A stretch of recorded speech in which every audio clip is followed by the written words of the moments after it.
আল্লাহ ওয়ালারা থাকেন সবচেয়ে পেরেশানিতে। আপনি কি মনে করছেন ওলামায়ে কেরাম হুজুররা খুব ভালো থাকে? না, কষ্টে থাকে। তারপরে নবীর দিন তেনাদের মাথার উপর জিম্মেদারি, কাউকে বলে না, কষ্ট থাকলেও বলে না।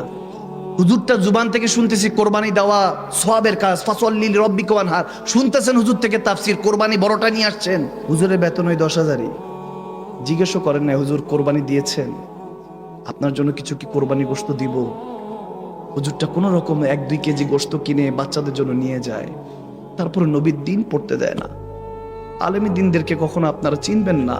আমরা ওই জামানায় চলে এসেছি যে আল্লাহর বালাদেরকে, আলেমী দিন যাদের থেকে শিখি তেনাদেরকে গালিগালাজ করি, নাউজুবিল্লাহ। এখনো নবীজি যেখানে ঘুমায় তিনিও সেখানে ঘুমায়। মোল্লা নাজিমুদ্দিন ওয়াইজিন আলাইহির রাহমা বর্ণনা করছে 600 বছর ধরে একটা সাপ অপেক্ষা করছে নবীকে একটা নজর দেখবো। সুবহানাল্লাহ। সে না দেখে 600 বছর ইন্তজার করছে।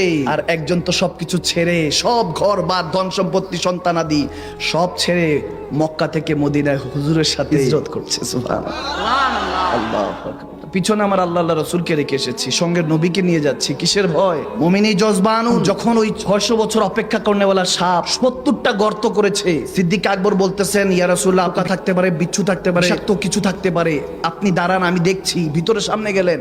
এজন্য সানি ইয়াসনাইন বলেছেন নবী গো আপনি দ্বিতীয়। ইশকের মামলায় আপনাকে ভালোবেসে আবু বকর সিদ্দিক প্রথম হয়ে গিয়েছে। সুবহানাল্লাহ বলেন না?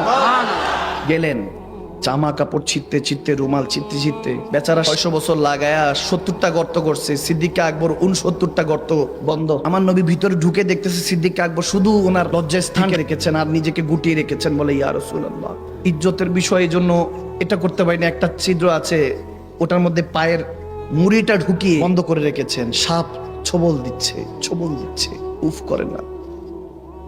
নবীকে ভালোবেসেছি, উফ করা যাবে না। পুরুষ ওইখান থেকে এসেছে, পুরুষ ছোট থেকে বড় হয়। মা বোনেরা যখন কষ্ট পায় কেঁদে ফেলে, কান্নাকাটি করে। পুরুষ কাঁদে না, পুরুষ রাগ হয়। এটা পুরুষের ফিতরত। পুরুষকে জানিয়ে দেওয়া হয়েছে বিয়ে শাদী করতে হবে, তোমাকে জিম্মেদারি নিতে হবে। তুমি পুরুষ, তুমি কাঁদবে কেন? পুরুষ কাঁদতে চায়, কাঁদতে পারে না।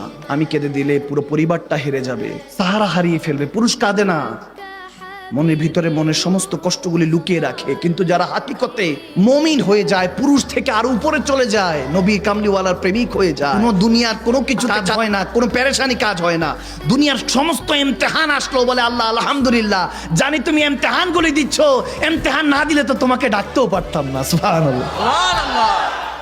তুমি আমাকে পেরেশানি দিচ্ছ। নবী তো বলেই দিয়েছেন যে সবচেয়ে বেশি পেরেশানিতে নবী রাসূলরা থাকে, এরপরে মুমিন মুসলমানরা থাকে। সুবহানাল্লাহ।